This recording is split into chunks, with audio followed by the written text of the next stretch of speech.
appropriation culturelle et élaboration culturelle.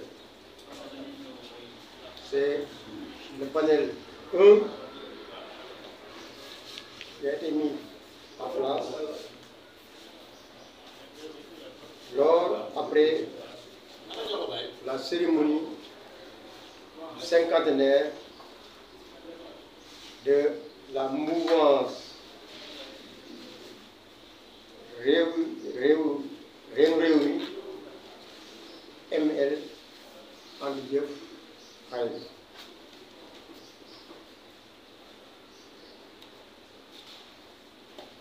Le thème sera présenté par le camarade Boudjo. Mais avant de lui donner la parole, je demande à mon ami et camarade Pape Petit Sow de prononcer son mot de bienvenue.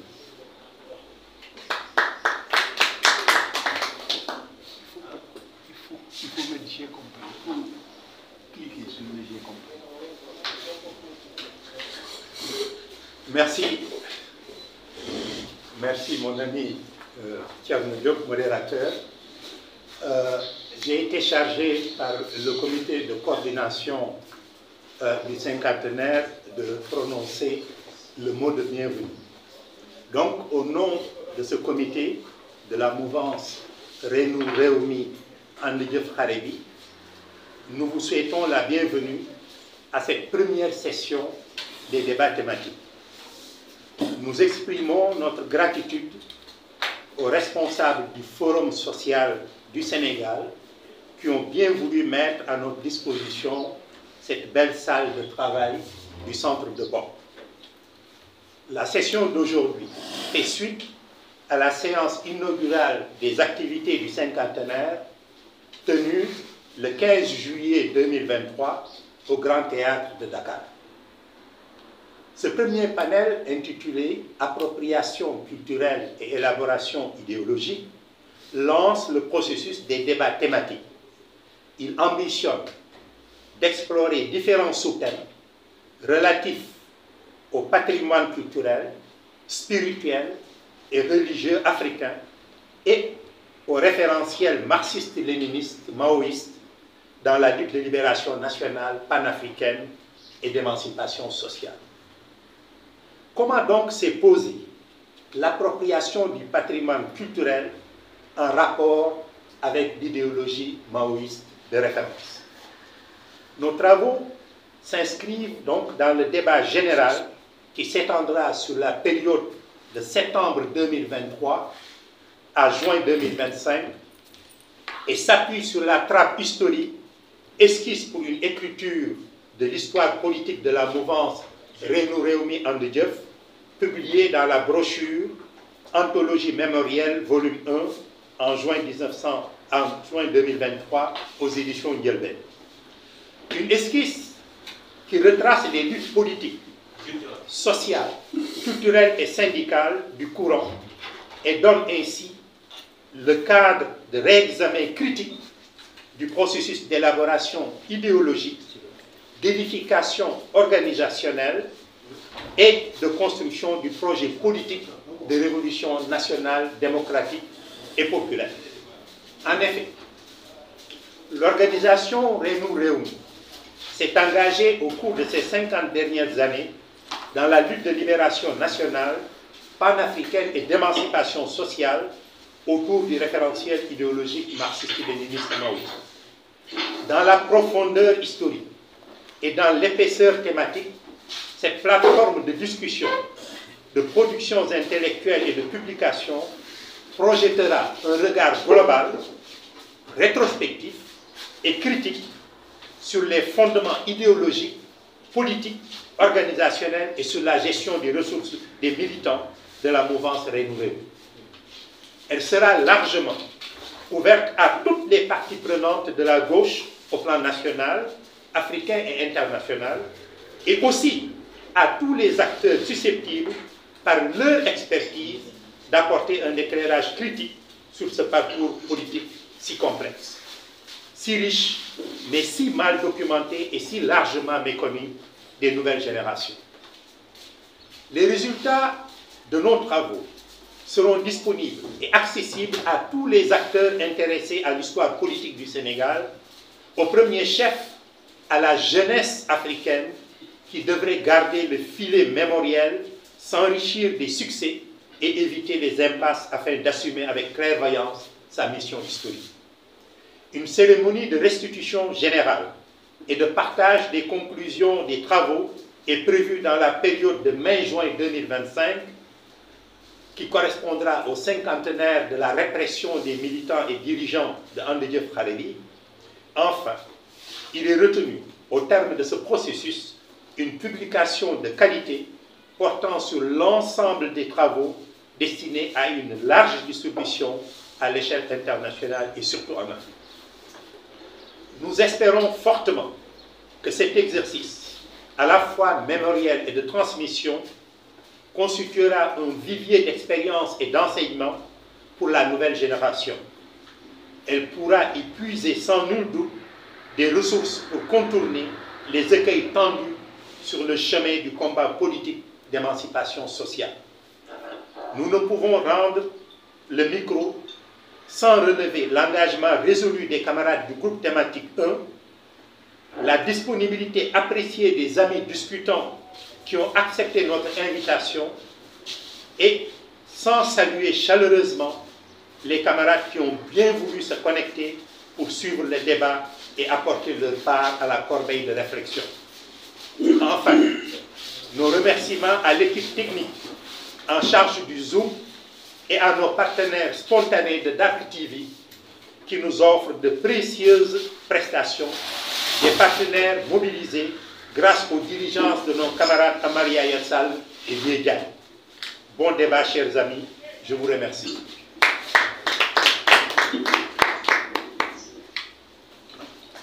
Merci, Papoudi Sow. Maintenant, nous allons aborder le thème général qui sera présenté par les camarades Bouba Diop, Youssou Guissé, Sidiki, Benjamin Faye.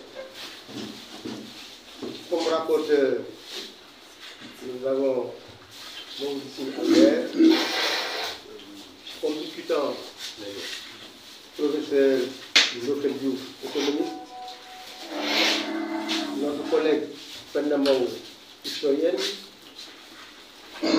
notre collègue Ankassam, professeur Ankassam du département d'Arabe, et nous avions pris notre collègue professeur Aziz Kébé, qui est empêché actuellement, qui s'occupe de la préparation du Gamou de Tivaouane. L'intervenant principal est notre collègue Bodio. Quand on a terminé de présenter le thème, nous passerons donc la parole aux camarades Youssou, Sidiki et Benjamin. À ces camarades succéderont les discutants, Komodo Ben, Pendambo, Bankassa. Ensuite, on ouvrira les débats. Les débats, ceux qui sont dans la salle pourront participer et ceux qui nous suivent pourront aussi donc participer. Nous pensons qu'à 13h et à 13h ou plus tard, on va donc terminer cette séance. Je rappelle que le panel 2 aura lieu le 7 octobre de ce mois et le principal intervenant est notre camarade et ami, donc Ousseynou Diagne. Camarade, vous avez la parole pour la présentation. Merci Thierno. Tout d'abord, je voudrais exprimer mes remerciements au comité scientifique dont le métronome Paptouti s'est mobilisé diplomatiquement, intellectuellement, physiquement, matériellement, techniquement pour nous faciliter la tâche. Merci aussi à mon coéquipier dans la facilitation, Ousin Ndiaye, pour son ouverture d'esprit et sa disponibilité.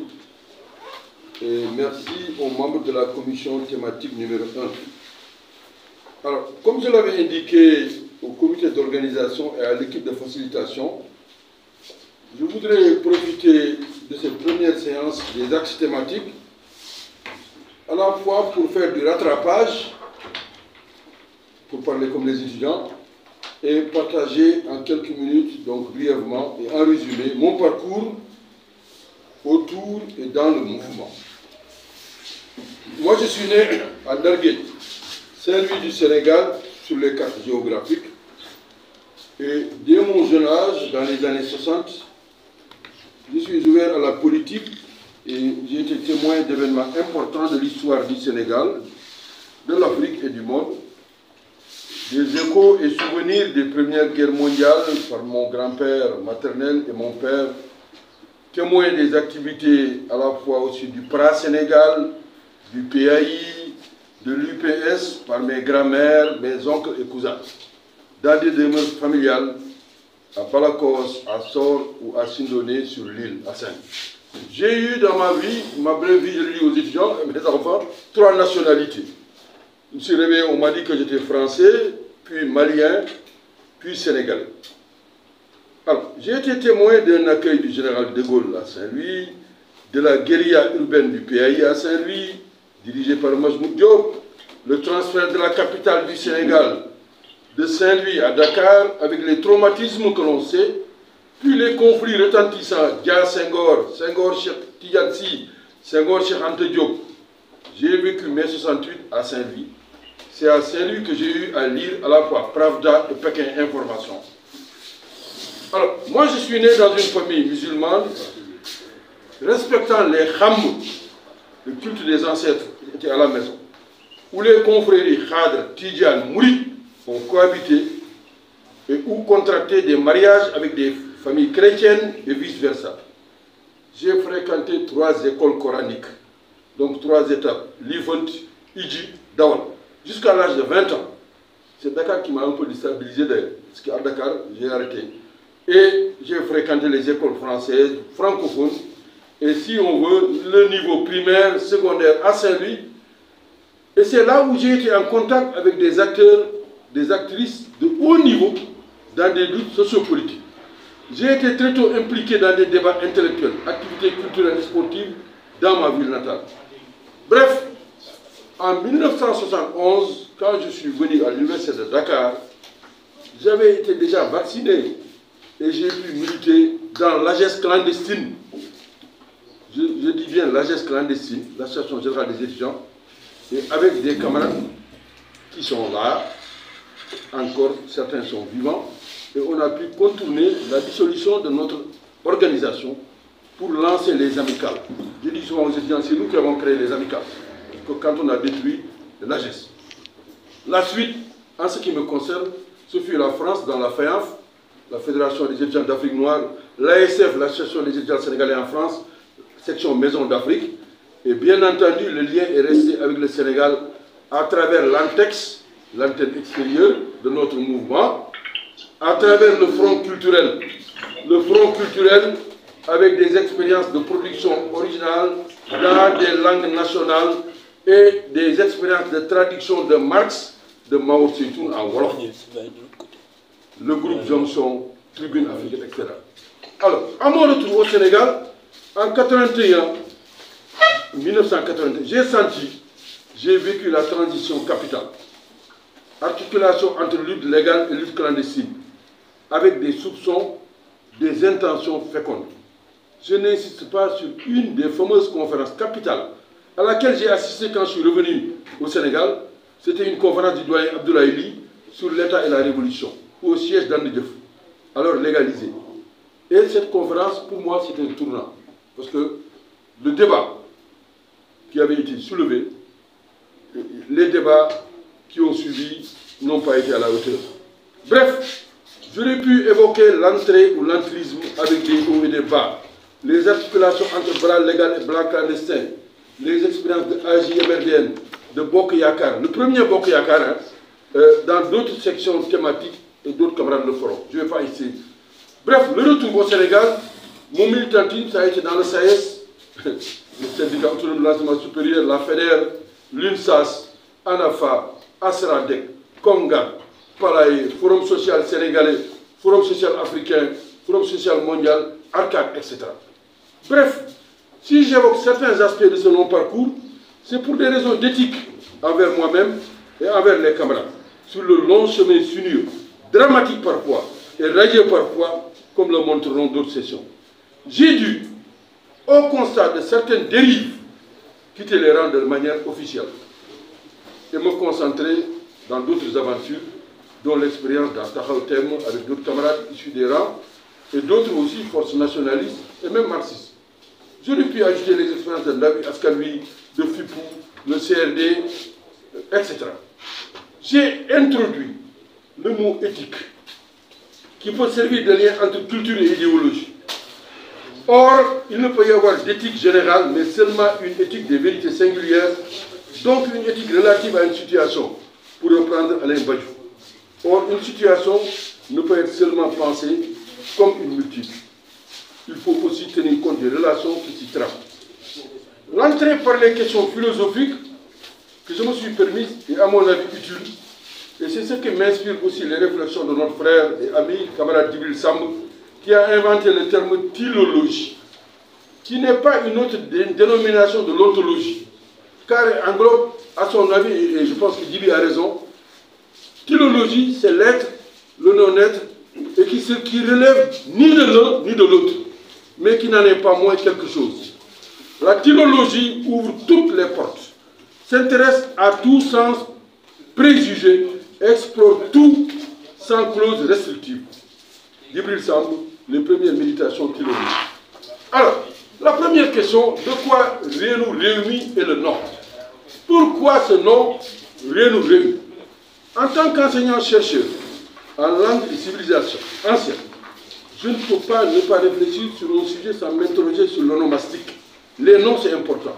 Bien entendu, je ne vais pas faire l'exercice d'Alain Badiou ou de son ami de longue date Lazarus sur l'anthropogénie. Non, je vais juste souligner l'intérêt pour moi de partir de la dénomination Réunion Réunie pour comprendre une organisation, un mouvement politique en indiquant deux pistes.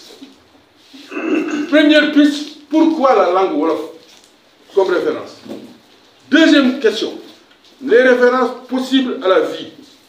Réunion Réunie, c'est naissance et renaissance. C'est l'énergie vitale pour les arbres et pour les êtres. Les articulations ou applications en matière de sorcellerie, de pharmacopée, peuvent être comprises et acceptées aussi bien par les Africains que par des non-Africains. Je ne vais pas insister sur la phrase de Terence, un Africain qui a vécu dans l'Antiquité, qui a lancé la fameuse phrase que Karl Marx aimait beaucoup. Homo sum et nil humani ame alienum. Je suis un homme et tout ce qui est humain m'intéresse. Je ne vais pas faire ça, je vais insister sur la charte du Kouroukan Fouga. Pape avait insisté pour dire qu'il faut qu'on revienne sur cette charte. Youssouf Tata Sissé, que j'ai bien connu, a exposé la charte du Mandé. Voilà ce qu'il dit. Toute vie est une vie. Il est vrai qu'une vie apparaît à l'existence avant une autre vie. Mais une vie n'est pas plus ancienne, plus respectable qu'une autre vie. De même, une vie n'est pas supérieure à une autre vie. La naissance ou la renaissance est liée à la racine qu'il faut disséquer. Et on peut aller aux atomes, aux molécules, aux protons, aux neutrons, bref. Qui a proposé le nom? On peut penser. Et pour quelle raison dans les années 70? On peut penser qu'il s'agit de l'expression de nationalisme nègre. Lamine Senghor, Blaise Diagne, Léopold Sédar Senghor, Alioune Diop, Césaire, Cheikh Anta Diop, et de retour à la terre d'Afrique. En tenant compte à la fois d'une évolution relativement récente, le fait de la balkanisation de l'Afrique, que les premiers nationalistes avaient redouté, mais aussi de la nécessité de lutter là où on est, comme ça a été théorisé au moment dans la diaspora noire américaine. Where you are, where you fight. on peut penser aussi tout simplement à notre nature humaine. Je rappelle que le président Senghor disait qu'il était poreux à tous les souffles. Le processus est résumé dans Anthologie mémorielle. Je ne reprends pas ce que Pape a dit. Je pense que notre camarade Oudin va y revenir la fois prochaine. Quel processus? Je ne vais pas en parler parce que dans le livre mémoriel, c'est très bien développé comment on est passé d'organisation de l'OML X, comment l'expérience du PAI, tout cela, je ne reviens pas là-dessus parce que les camarades, on va y aller. En ce qui me concerne, retenons simplement, il me semble, peut-être que je me trompe, qu'il y a eu dans ce mot d'abord des pensées, que j'appelle X, puis des actions, que j'appelle Y, puis des approfondissements, que j'appelle Z. Là, je parle à ceux qui savent. Il s'agit donc d'accepter que le Sénégal n'abrite plus la capitale de l'AOF. Le Sénégal n'est plus dans la fédération du Mali. Le Sénégal n'abrite plus la capitale de la Mauritanie, Saint-Louis, le Sénégal qui a accepté l'existence de l'enclave gambienne est devenu une réalité avec laquelle il faut comprendre. Donc, rien nous réunit, c'est un choix. Identité, souveraineté. Dans ce Sénégal, la langue la plus parlée est le Wolof. Pourquoi et comment? Là, je ne développe pas parce que je suis membre du projet Histoire générale du Sénégal, dans le top 1, avec mon ami Aboubakri Moussalam. On a essayé d'expliquer pourquoi au Sénégal on parle Wolof majoritairement. La suite de mes réflexions, d'ailleurs, sera publiée dans les mélanges à Ablaye Bara, qui seront publiés bientôt par l'IFAN, où j'explique comment, à partir du 15e, les choses sont accélérées pour faire aujourd'hui du Sénégal ce qu'il est, où 80% des gens parlent Wolof. Bref, le Sénégal est considéré par certains comme success historique en Afrique, pays miroir évoqué pour ses liens avec les entités préhistoriques et historiques, les techniques, les prouesses technologiques, intellectuelles, idéologiques. C'est un pays intéressant. Mais le Sénégal est caractérisé par ce qu'on appelle le modèle islamo-wolof. Même s'il est reconnu et manifeste que ce pays est multilingue, a connu des expériences multiscriptes, caractères originaux, arabes puis latins, force est de reconnaître qu'il connaît un modèle dominant qu'on appelle modèle islamo-wolof. Je ne vais pas développer, puisque Tcherno va bientôt m'arrêter sûrement, mais je renvoie à un ouvrage qui est publié il y a quelques semaines, ce qui s'appelle Comprendre le Sénégal et l'Afrique aujourd'hui. C'est des mélanges dédiés à notre frère Momar Koumba Diop. Dans ce livre, je vous recommande de lire le texte produit par notre frère Ndouga Benga, qui s'appelle Citoyenneté, identité religieuse au Sénégal. Je vous lirai tout simplement la conclusion. La conclusion, c'est de dire, à une culture considérée comme importée d'Occident, les normes islamiques demeurent perçues comme authentiques et endogènes. Par comparaison avec la loi positive d'inspiration occidentale, susceptible de remplacer, d'être une alternative au modèle de référence, le modèle occidental. Il est vrai que ce type de revendication bénéficie d'un soutien populaire partout où se créent les occasions de changement démocratique. Je ne développe pas parce que c'est tout le débat sur l'islam au Sénégal. Et moi-même, j'ai écrit, il y a de cela quelques années, des textes sur la question. Bref, la conclusion de notre collègue Benga mérite d'être lue et la transition nous conduit à l'articulation entre idéologie, culture et politique. Alors, pour cette partie, je renvoie aussi Tcherno à ma contribution aux journées de la revue sénégalaise de philosophie de 1990 où j'ai intégré mes points de vue. Alors, je vous lis ma conclusion de 90 et je n'y change pas un iota. Après avoir étudié les liens complexes entre politique, religion, non seulement au Sénégal, mais dans le monde, depuis l'Antiquité, je suis arrivé à la conclusion suivante. Le succès ou l'échec des mouvements politiques guidés par des principes dépend moins de l'adéquation de leur théorisation aux textes religieux que de leur capacité à répondre concrètement aux problèmes que se posent les masses ou groupes sociaux. L'adhésion des masses est fonction de leur niveau culturel et de leur repère idéologique. Le succès et l'échec des mouvements dépend en dernier ressort du rapport de force idéologique, politique et organisationnelle dans l'arène sociale. Sur les questions idéologiques, il faut se poser la question de savoir lequel des aspects entre la résistance ou la soumission a été dominant dans X, dans notre courant. Quel a été l'aspect dominant? Est-ce que c'est la résistance ou la soumission? À cette question, je pense que le débat sur la religion est très intéressant, parce que la religion, c'est quoi? C'est la complexité, c'est un terme qui renvoie à des liens complexes entre l'être humain et la nature dans sa diversité, entre l'être humain et le temps, le passé, le présent et le futur. On peut résumer la religion en 3 éléments essentiels: c'est la foi, c'est les cultes et c'est la morale. Alors, l'idéologie en tant que telle, mais je ne développe pas sur le texte qui était notre bréviaire. Badiou disait que l'idéologie comme processus et non comme mécanisme imaginaire fermé. Nulle théorie de l'idéologie ne peut s'exercer de la loi, ne peut s'exercer de la loi dialectique générale d'avoir à rendre raison du devenir des forces en conflit. L'idéologie n'est intelligible que comme espace de lutte ancré dans l'expression des rapports matériels eux-mêmes déchirés. La résistance idéologique n'est jamais que l'ensemble des représentations dont la révolte a besoin pour signifier elle-même. Le développement de ce processus produit simultanément un renforcement de la contradiction antagonique dans l'espace de l'idéologie, un débat interne non antagonique. La lutte idéologique est par excellence le lieu d'articulation de la contradiction antagonique sur les contradictions au sein du peuple.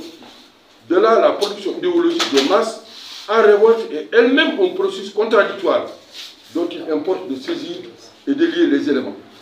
Bref, l'absence ou le refus de réponse conduit à des messianismes, à des madismes, à des populismes, sans leadership solidaire et bien partagé. Le fait de ne pas répondre à ces questions, savoir qu'est-ce qui a été dominant dans le corps, le fait de ne répondre à certaines questions amène effectivement qu'on retourne dans l'ancienne manière de penser, messianisme, madisme, populisme. Conclusion. Quelle a été l'attitude de nos camarades dans Renou Réumi, dans AGI, dans le front culturel, dans nos périphéries, comme on les appelait?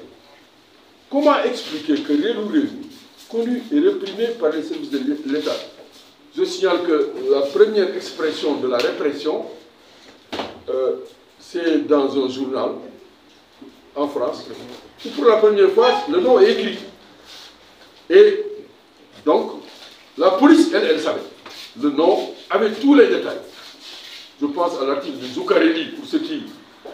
Il avait parlé de Renou Réumi, etc., etc. Donc, les masses peut-être ne connaissaient pas, mais la répression avec des détails. Et comment expliquer qu'on est tardé à se faire connaître des masses? Je le dis parce que c'est extraordinaire. Je me rappelle à une séance de travail de traduction du manifeste du Parti communiste, en lisant à haute voix un Sénégalais qui venait de la campagne, qui n'avait jamais entendu parler de Marx, et qui nous a entendu lire des passages, qui s'est écrié vraiment, qui wax lii daal wax na dëgg li mu waxoon. Ce jour-là, je me suis posé des questions. Parce que les Sénégalais qui ne savaient pas qui est Marx, qui n'avaient jamais entendu parler de Marx, et quand ils ont entendu des bribes de traduction en Wolof, du manifeste, se sont dit, ça c'est extraordinaire, c'est profond. C'est le fameux passage où Marx parle de la bourgeoisie qui a écrasé la paysannerie, etc. Donc, je crois qu'il y a des questions sur lesquelles... Alors, ma conclusion, c'est que les militants et les masses ont-ils assimilé les thèses marxistes sur les transitions? Je ne reviens pas peut-être dans les débats. Qu'est-ce que Marx et Engels et les Marx ont dit à propos des victoires même du prolétariat? Est-ce que c'est des victoires définitives? Donc ces questions-là, je me demande, est-ce que les populations, est-ce que nous avons réussi à les transmettre? Bref, j'ai développé ça dans un texte qui s'appelle « Contribution sur le traitement de l'histoire par Karl Marx, propos d'un Africain ».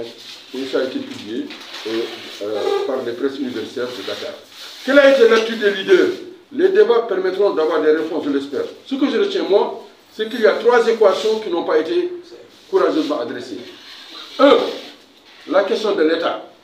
Je parlais d'Ablaï. Ablaï, quand ça a fait sa conférence sur l'État, je crois que le fait de n'avoir pas réglé la question de l'État fait que les errements au Sénégal ont duré. Deuxième question, l'argent. L'argent. Comment trouver l'argent et comment? Troisième question, c'est la communication confrontée à l'équipe. La riche documentation que nous avons rassemblée et celle que le comité d'organisation, merci Pape, a ajoutée, permet de suivre la réflexion d'ici et d'ailleurs. Merci pour les textes sur la Palestine, Pape. Merci pour les textes sur la Chine. Merci sur les textes sur la France. Parce que le comité, on a beaucoup travaillé. Il y a eu beaucoup de documents qu'on ne peut pas tout restituer ici. Mais sachant qu'on n'est pas les seuls à avoir ce type de problème. Les Palestiniens, les Chinois, les Français ont les mêmes types de problèmes. En ce qui me concerne, je pense qu'il faut, pour aider les générations présentes et à venir, bien avoir à l'esprit, en plus des 3 questions casse-tête, 5 cercles de porteurs d'enjeux. Aujourd'hui, après avoir tourné, je ne dirais pas en rond, parce qu'on tourne en rond, mais on fait ça, des spirales. Il faut voir les citoyens dans leur totalité. Qu'est-ce qu'on a fait en direction des citoyens? Les acteurs socio-économiques. Deuxième groupe. Troisième groupe, les leaders religieux, spirituels et culturels. Je pense qu'on a beaucoup fait des racines. Quatrième groupe, les leaders d'organisations politiques. Et cinquième groupe, les forces de sécurité et de défense. Ah oui, parce que les coups d'État en Afrique, les problèmes, nos rapports avec les militaires, je ne reviens pas sur les travaux du Conestria, je ne reviens pas sur les expériences des militaires que vous connaissez, certains qui sont bien pénétrés du marxisme-léninisme et de la pensée surtout. Mais voilà les groupes. Alors, notre spécificité, notre trajectoire historique africaine et sénégalaise nous invite à réfléchir sur les institutions inclusives et efficaces, mixtes, dans des gouvernements et assemblées, et aussi dans des structures spécifiques, en prenant en compte le genre. On aurait pu développer sur le genre. J'espère qu'il y aura une question sur le genre. Alors là, comment on a traité le genre? J'espère qu'il y a beaucoup de nos sœurs, de nos femmes qui suivent. Eh bien, comment on a traité cette question? L'âge, comment on a traité la question de l'âge, les jeunes? Bon, comment on a traité les langues? Oui, on a beaucoup travaillé sur le Wolof et le Pulaar. Mais les autres langues, quid des autres langues? Au Sénégal, un peuple multilingue. Les religions. Ah oui, les religions au Sénégal, il y en a combien? Eh bien, les confréries. Dans une Afrique d'États, moi je pense que l'Afrique, il faudra des États confédérés. Dans un monde multipolaire et solidaire. Ça, c'est des débats. On ne peut pas s'en sortir avec nos États actuels. Le jeu démocratique, c'est le dernier mot, et républicain. Le progrès social et économique, le progrès durable, solidaire, au niveau local. Notre courant a beaucoup travaillé au niveau local. Le niveau national, on a beaucoup fait. Le niveau sous-régional, ah oui, beaucoup a été fait. Le niveau régional, beaucoup a été fait. Et le niveau international, mais tout cela dépend de 3 choses. Des intelligences collectives, des expériences partagées et, mon dernier mot, du rapport de force à des moments déterminés. Je vous remercie. Merci. Je ne sais pas si j'ai dépassé. Pour son intervention donc, a duré 24 minutes. Ah, très bien, merci. Il a dépassé de 4 minutes. N'est qu'une étape qui va aboutir en 2025 à un moment cérémoniel de haut niveau. Il s'agit de mémoire, nécessairement de capitalisation d'expérience du passé, mais aussi de transmission de cet héritage. Surtout que le Sénégal et l'Afrique de manière générale est confronté à la centralité du politique en réalité, parce que tout tourne malheureusement non pas autour des communautés qui vivent tranquillement, mais autour d'un État central qui est source, à mon avis, historique des conflits que nous connaissons et qui aujourd'hui, dans un système international auquel cet État est intégré,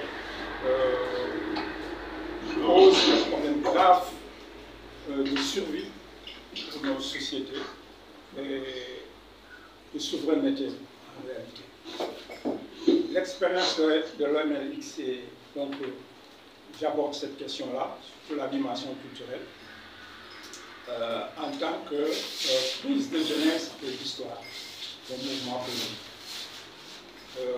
La dimension culturelle est importante parce que, à mon avis, la culture englobe des ressources intellectuelles, linguistiques, symboliques, idéologiques et politiques, ainsi que les patrimoines anciens qui sont revigorés par la communauté. Ces ressources sont les réponses élaborées face aux multiples défis au cours de la longue histoire. Le recours à ce potentiel de la culture fonde la résistance sacrée et le droit de vivre libre dans la prospérité pour tous les hommes. La culture est donc le foyer incandescent de tout changement révolutionnaire. Les mouvements historiques et sociaux ne peuvent ainsi se développer et être victorieux qu'en s'appuyant sur le génie culturel de leur peuple, sur les réponses accumulées et sur les capacités inventives et leurs réserves créatives sans limite.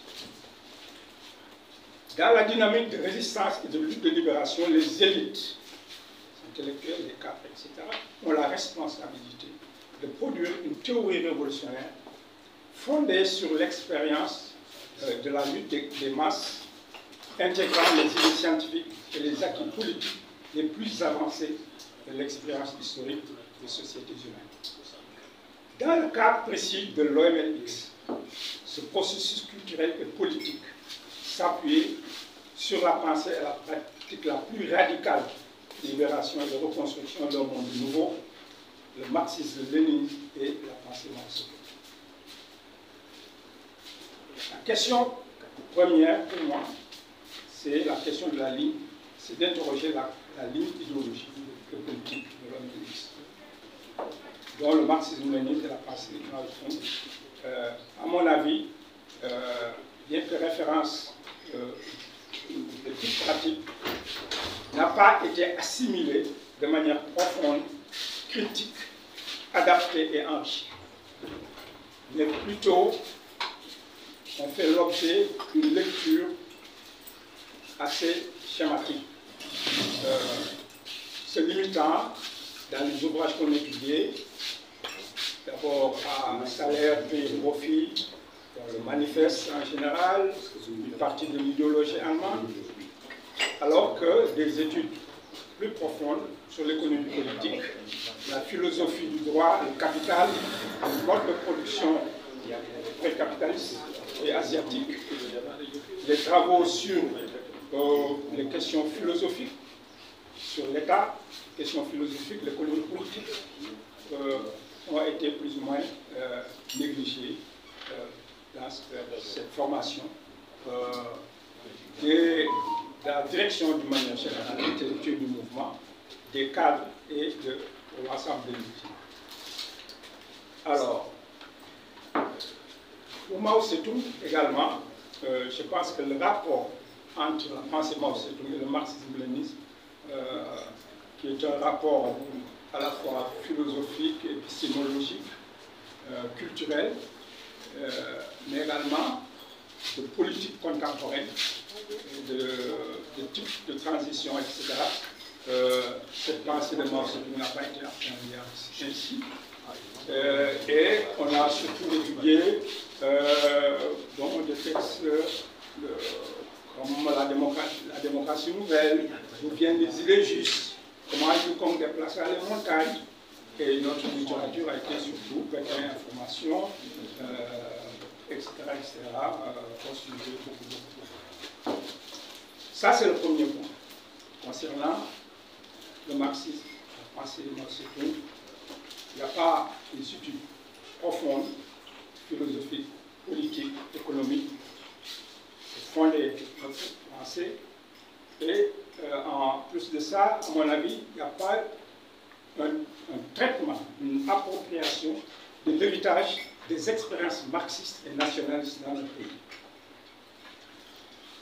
On était mis surtout par l'esprit de démarcation des partis de gauche, c'est démarqué comme le PAI, de ses excroissances, le Parti communiste sénégalais, et surtout on avait la volonté de nous positionner en nouvelle gauche.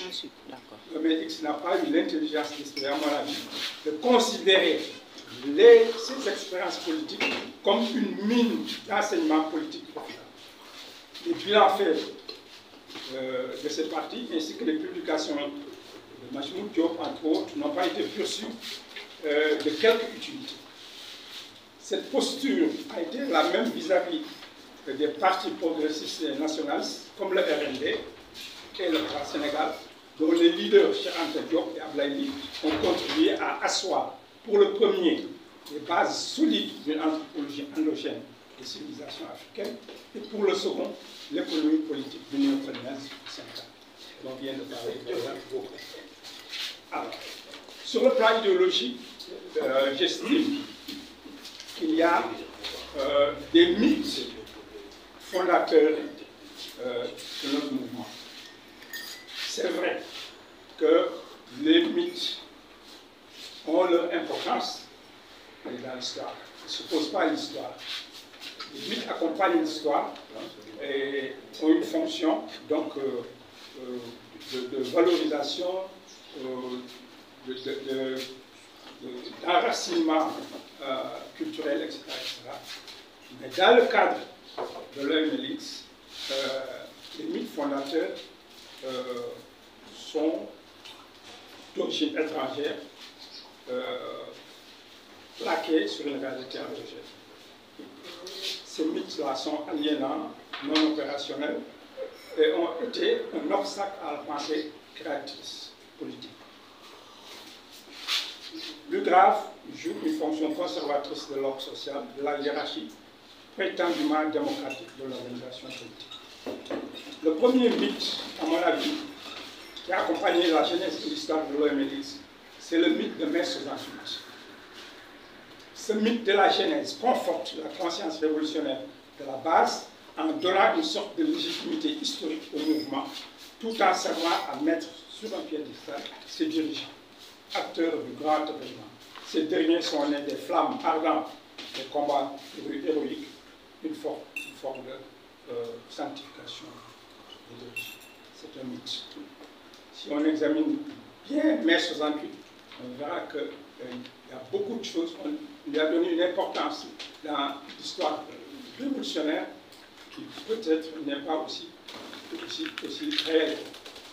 Parce que ça a été un échec, des faiblesses extrêmement graves, politiques, idéologiques, organisation, etc.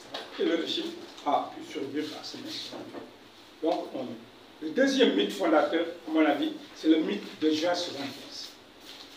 Ce mythe est également fondateur de légitimité d'une organisation révolutionnaire durement réprimée, mais dont la résistance face aux violences tortures du régime a pu renaître, n'est-ce pas, de cette épreuve majeure et s'est renforcée grâce à la bonne prise en charge de ces malades. À l'époque, c'était le titre, et grâce au bilan critique de l'éducation. On n'a pas encore assez étudié, je pense qu'il faut approfondir. Je pense que le mythe des événements de juin 1975, qui sont des événements de genèse du mouvement, ont marqué jusqu'à la fin l'histoire du mouvement.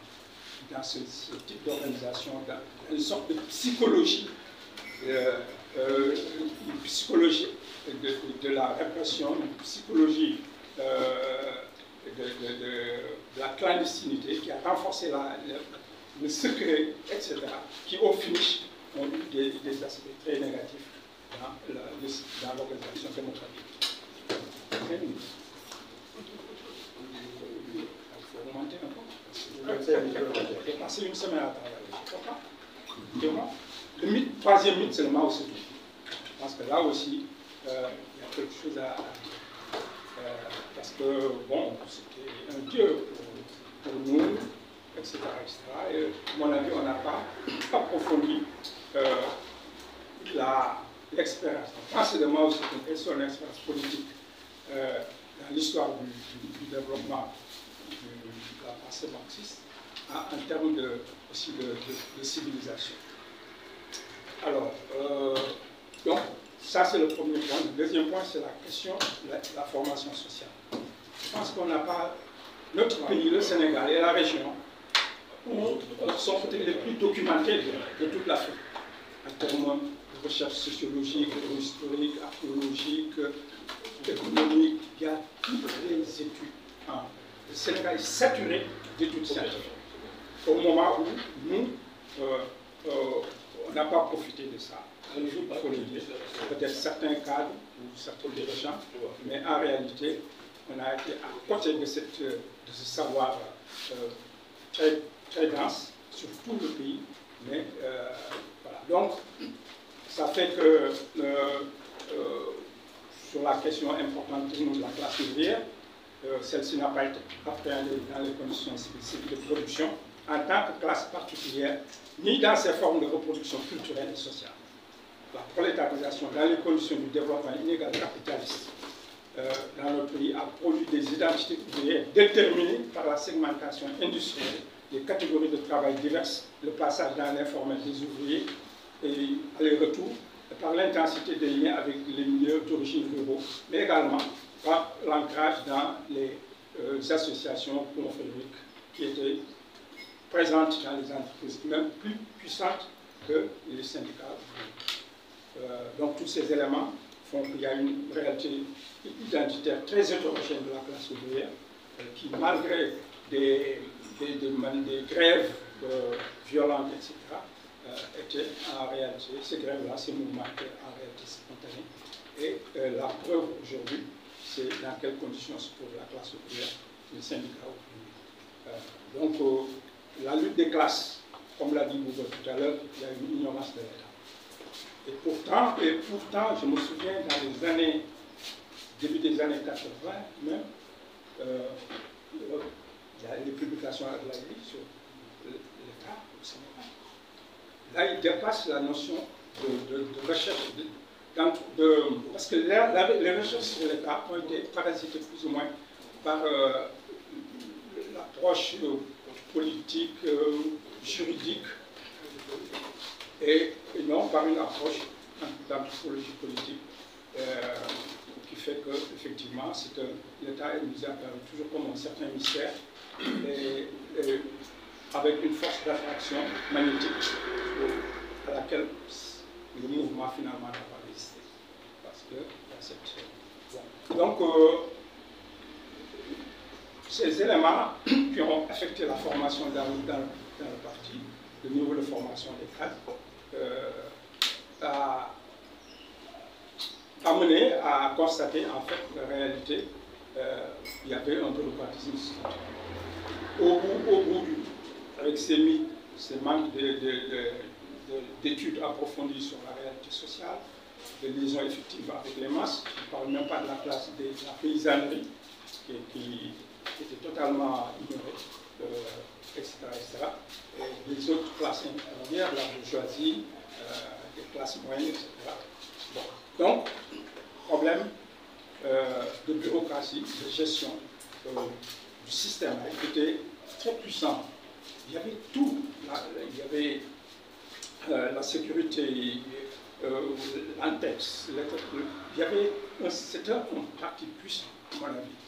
Une organisation large, massive, puissante, mais qui n'a pas pu être gérée par justement ce niveau intellectuel assez faible et par des méthodes de gestion finalement peu professionnelles politiquement.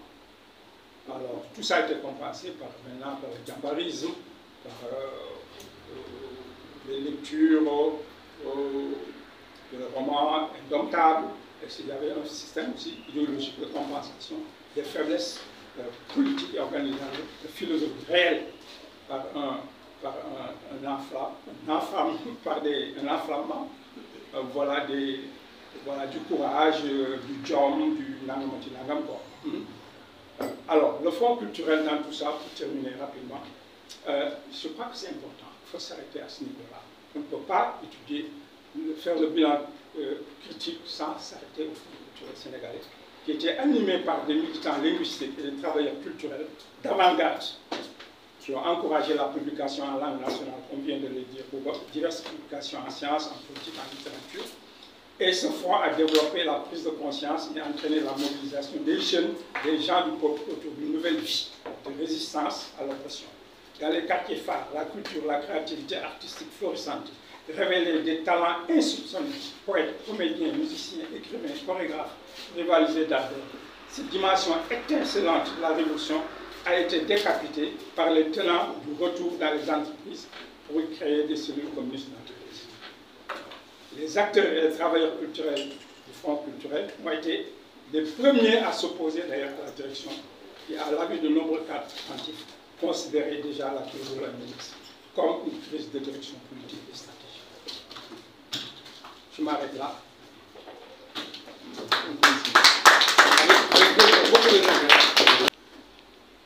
Merci pour cette grande opportunité de m'aider sur le pays de l'Afrique, parce que c'est à cette dimension que vraiment ça se pose, même pour l'humanité, parce que ce qui est attendu de l'Afrique et de la richesse de ses expériences, telles que exprimées tout à l'heure, représente quelque chose de très important pour l'avenir global de ce monde.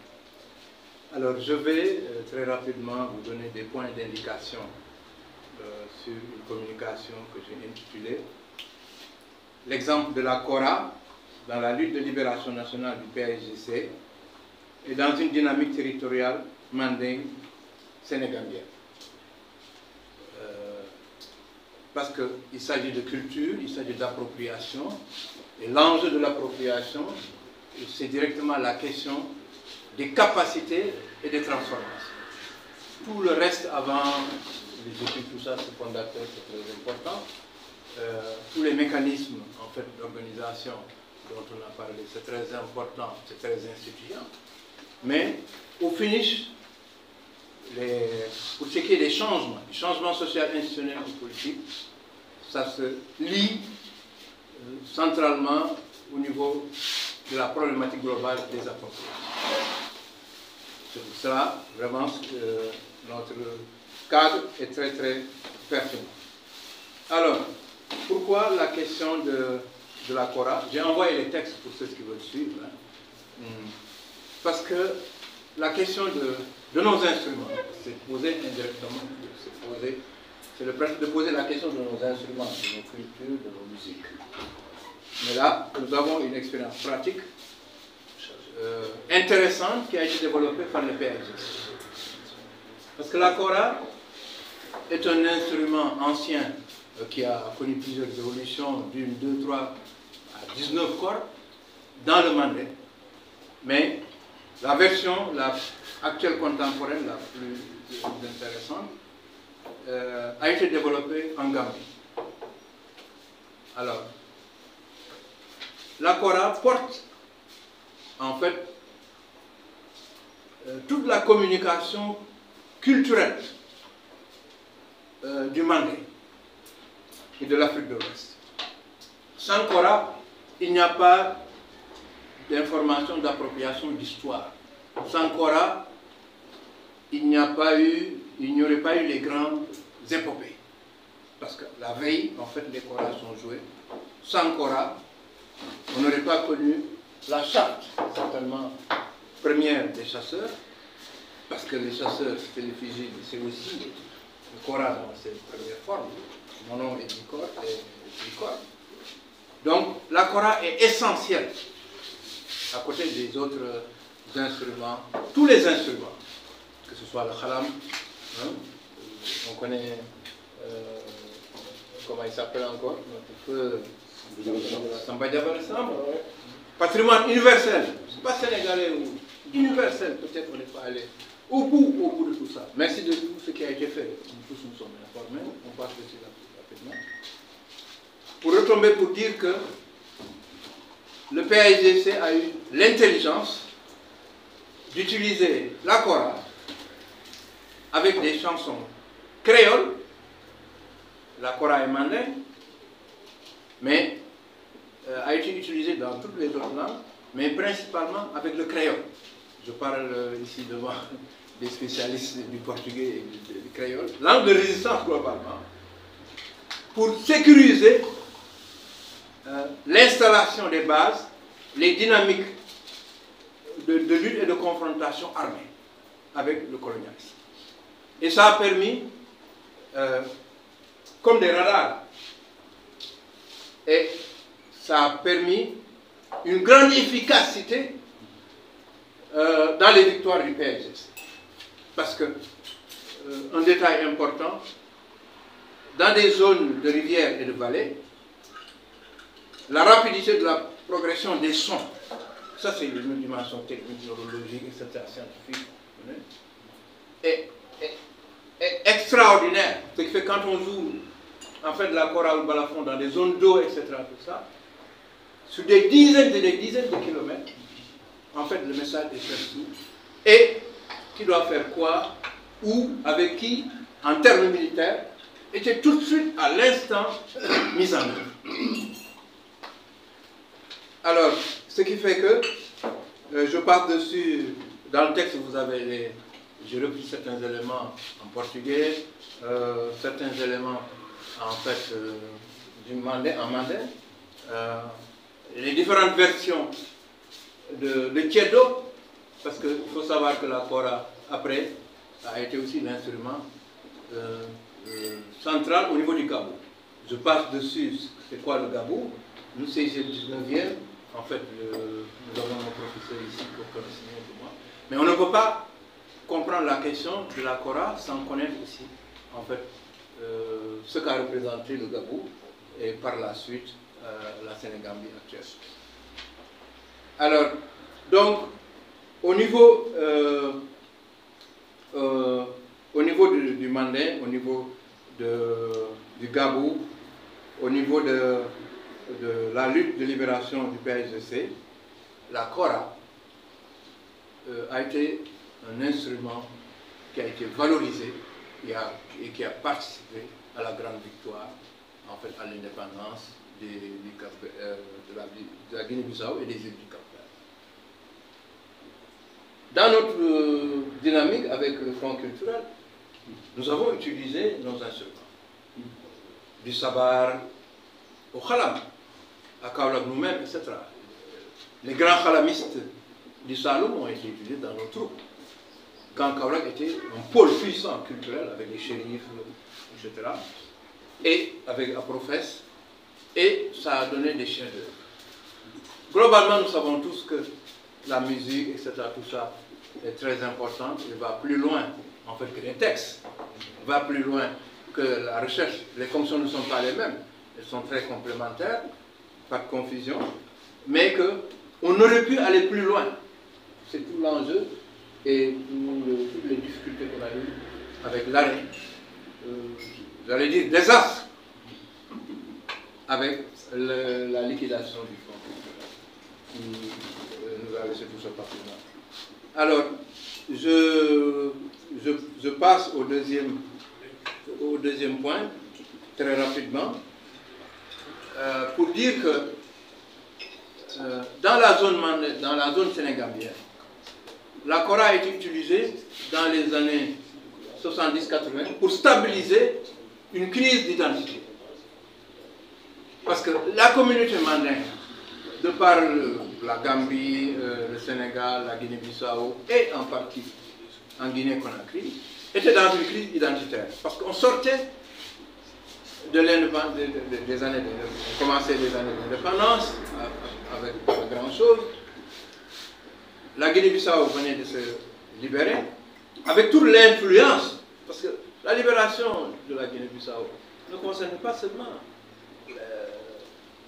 la Guinée-Bissau. cette lutte impactait en Casamance, impactait dans les autres Guinées aussi, du point de vue sociologique culturel, parce que des personnes, des groupes, des mouvements, etc., étaient très très impliqués et étaient dans la posture, en fait, de combattants libérés ou devant libérer, en fait, les choses, les contextes dans lesquels ils étaient. Alors, dans le contexte du mouvement irrédentiste Casamance, on a eu 4-5 festivals de la Kora. C'est très intéressant. Ces festivals qui sont tenus dans les différents pays, très rapidement, ça est dans le texte précisé, ont permis quoi? Ont permis de stabiliser la communauté mandingue entre les différents pays. Parce qu'il se posait en ce moment une crise dans la décentralisation au Sénégal, c'est très important, des découpages scandaleux en fait des espaces culturels et d'identification. Il se posait la question nationale en même temps, c'est la question de l'irrédentisme en Casamance. La Grande Casamance, elle est devenue 3 régions, mais c'est maintenant, c'était une. Et ça a permis pendant moins d'une dizaine d'années, ou une dizaine d'années, de stabiliser la communauté mandingue pour dire faisons attention à la guerre, ne participons pas au mouvement irrédentisme de la basse Casamance. Notre identité est mandingue, c'est le Gabou, tout le monde est Gabou aussi, mais depuis Kansala, la communauté mandingue, à la dimension des actes de la charte du Mandé, a renoncé presque culturellement à la guerre et au fusil. Alors que, à côté, mes frères et cousins Diola restent une civilisation pas expansive, pas impérialiste, mais une civilisation culturelle du fusil. Ça, c'est bon, s'il y a des questions, je pourrais développer, mais c'est pour aller vite. Donc, dans un même espace stable, des différences identitaires et en crise s'opposaient. Et la Kora a permis, d'une manière magique, parce qu'on a eu des concerts de 100 Kora, ça n'existe pas dans le monde. On a eu des concerts de balafon. L'enjeu et l'importance du balafon aussi en Afrique de l'Ouest, c'est aussi très important, on pourrait en parler, a permis de calmer ce terre de civilisation mandingue pour qu'il n'y ait pas basculement dans l'irrédentisme Casamance. Ça, c'est un truc très important. La preuve, le festival n'a pas survécu. Il n'existe plus. Alors qu'aujourd'hui, quand même, on a l'Académie de la Kora en Gambie, avec Sona, une vingtaine de jeunes. La Kora a une dimension, des dimensions économiques, culturelles, etc. Magique, énorme. Au-delà de l'école d'État, le Soleil à Maman, merci, Soleil à Maman, Watusita, et tout ce que les uns et les autres ont fait. Nous avons encore beaucoup à faire. Et le mouvement politique, le Front culturel, je crois, aurait pu faire des pas, c'est sûr, pour régler la question, parce qu'on ne règle pas toutes les questions. Mais aujourd'hui, en tout cas, ce boulevard est ouvert. Je vous remercie. Le reste, vous avez arrêté.